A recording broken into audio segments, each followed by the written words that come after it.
Welcome to day one, module one of Mindful Forgiveness, the mini course.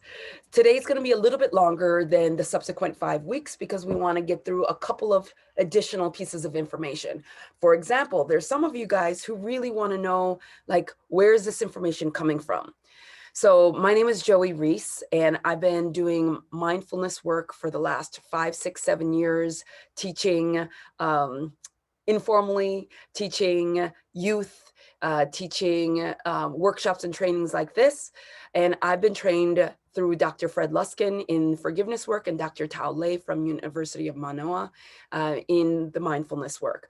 So Dr. Fred Luskin facilitated the Stanford Forgiveness Project. So those of you guys who like to geek out on like research and additional information, please go ahead and look those two names up. I will not be linking any of those resources here because there's just so many that I am borrowing from, studied under, worked with. A couple of other resources, Dr. Gabor Mate and his work on trauma. Also Jerry Jampolsky around love is letting go of fear, as well as health and forgiveness. So please go ahead and do your own due diligence and research if that kind of information is really important for you. What's important for me is that there's a ton of great ideas. There's a ton of great ideas, and we're not lacking for information. What I do recognize is that we lack practice. And so my job here is to share with you information that I don't know that it's really new, but I am going to be encouraging us how to practice them so that we can incorporate them into our bodies so that if we can determine if it works or not. So that's the goal. And here we go. So mindful forgiveness.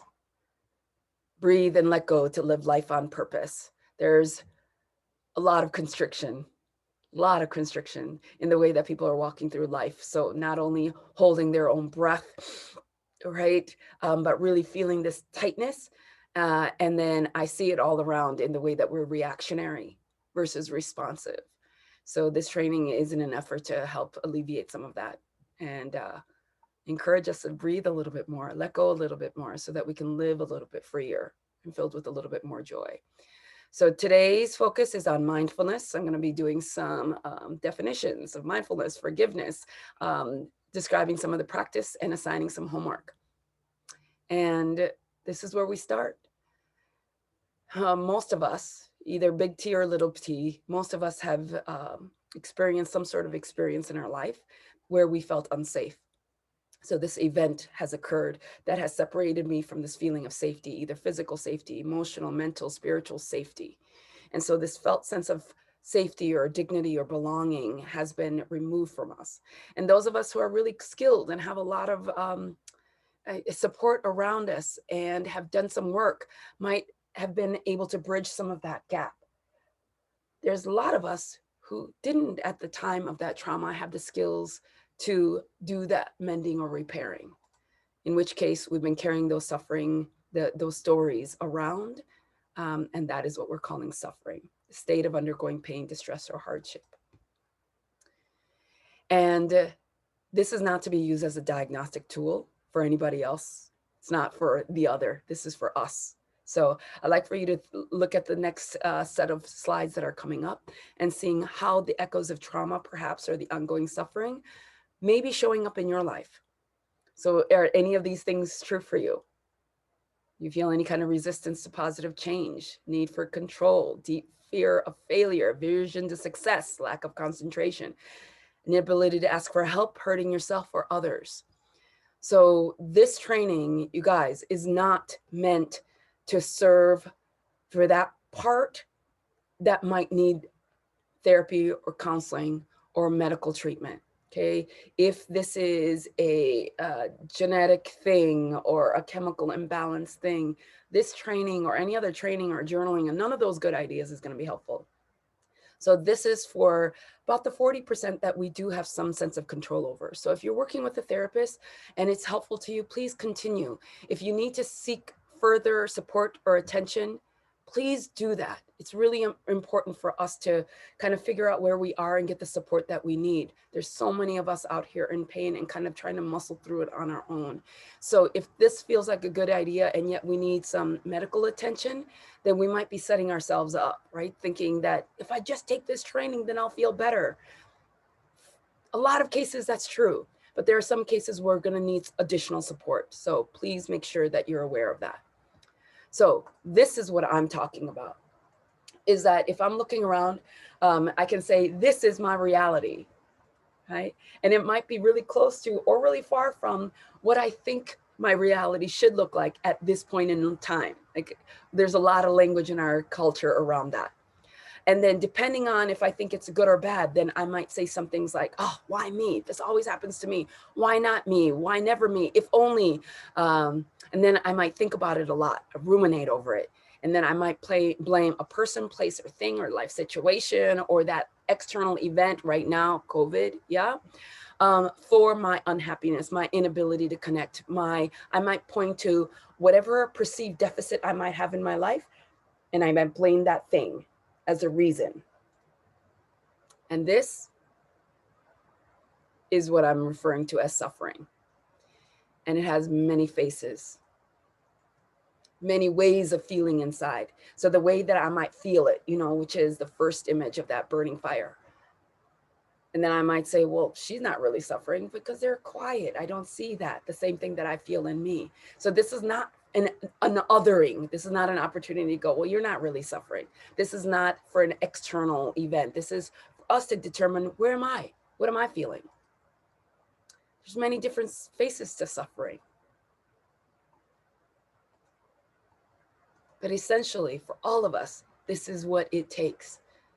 I have to do something mentally with it, with my story, with the story that I see in my life in order to suffer. And then a lot of us bury it deep under, walk around talking about, hey, how you doing? How are you doing? I'm fine, I'm fine. And yet underneath we're carrying, we have language around this. We'll say things like intergenerational trauma. These aren't just words. Yeah, so the question is, what stories are you lugging around? And then how might you be coping with it in the way that we see other folks coping with things or surviving?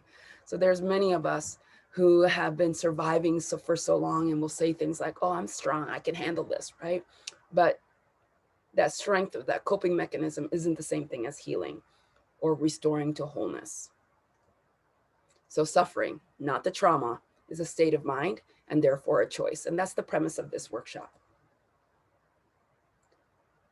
So instead of having to do this, right, we continue to focus on others. If you only, let me help you, if you fix that. But what we want to do is kind of let go of the baggage that we might be carrying around. So the title of the workshop is Mindful Forgiveness. So I want to clarify those two words first before we actually get into the nitty-gritty of today's work. So mindfulness is both a practice and a state of being. So let's break that down a little bit more. So mindfulness, sometimes we use mindfulness and meditation and swap it out.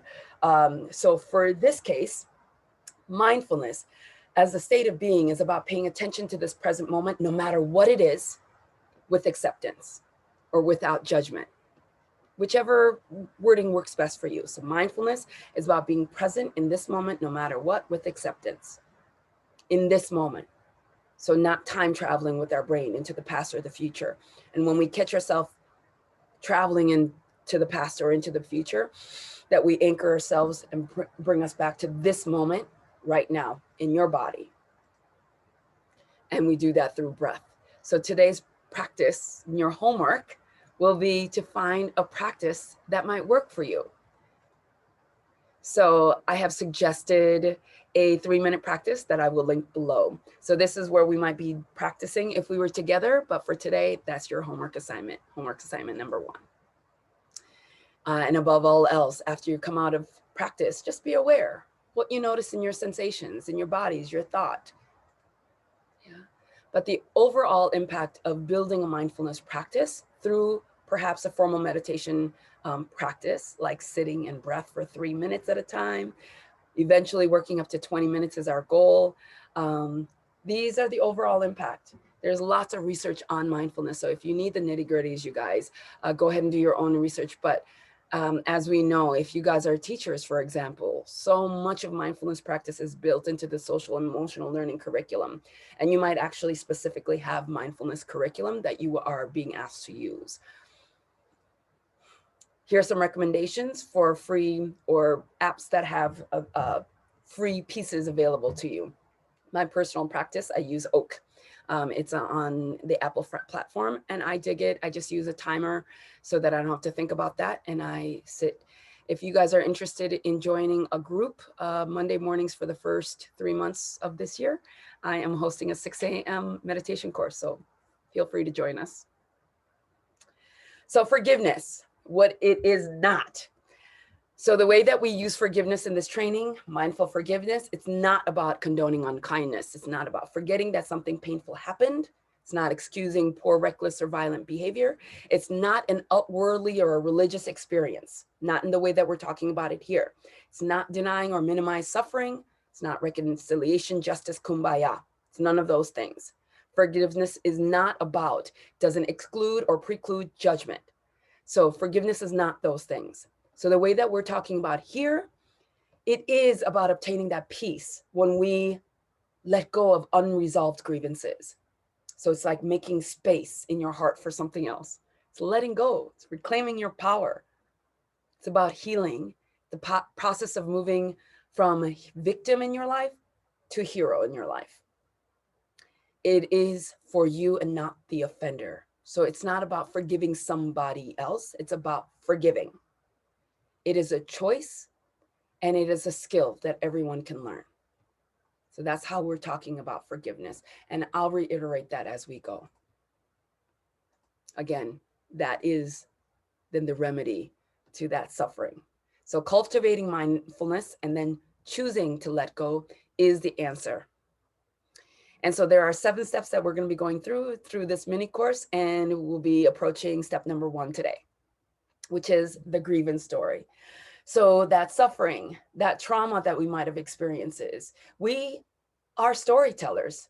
And so we tend to tell those stories of pain quite often because it's like we're trying to remember so it never happens to us again. How many times have you said that to yourself? I'm never going to let that happen to me again, right? But in having to do that, it's taking up space. It's taking up, as Fred Luskin likes to say, it's like it's rented out a room in your brain without having to pay rent. It's just like living there for free. So what stories of grievances might you be carrying around? So it's when 2 things coincide. A grievance is about when something happens to you that you didn't want to happen. And then you might have been coping with that by thinking about it too much because you lack the skills. I definitely lacked the skills at the time when my grievances happened to manage that emotional pain. So all we can do is just kind of ruminate on that. So a grievance that leads to suffering has another component. And we covered that in that formula sheet. Take an offense personally, I ruminate, and I blame the offender for my negative feelings. And this is the grievance story, and this is what we're going to be starting with. So some of the common characteristics of a grievance story, it's a narrative. It's about a narrative about how you were hurt. There's a repetition and a rumination. Yeah. So this is not a story that you have to think hard about. You probably are already thinking about the story that you tell quite often, even if it's not out loud, even if it's just in your mind. Yeah. It's the connection to the person who hurt us. It's a connection to who we call in this process our villain or our failed protector. And it does keep us in a feeling of powerlessness. Like every time I think about that story, I go, there's a deflation. So please try this. Grab that piece of paper, 1 sheet only. 1 sheet only. We really want to do some training around not ruminating. Yeah. So please get to a point where you can have some quiet time, maybe 30 minutes maximum. Please don't spend any more time than that. Get yourself settled in, maybe doing a 3 minutes of mindful breathing.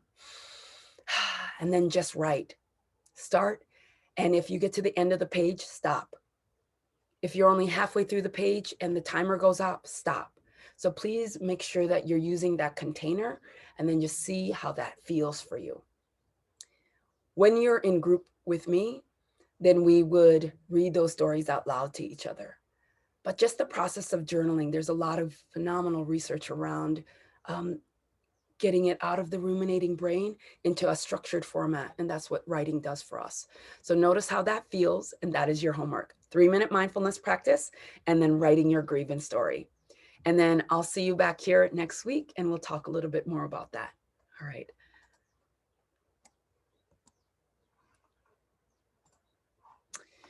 Okay, that's it for today. I know this was a little bit longer. Those subsequent videos will be about 5 minutes or so. All right. Please take care. If you have general questions, post them below, and we'll do our best to answer them for you. And I'll look forward to seeing you next Monday. Bye.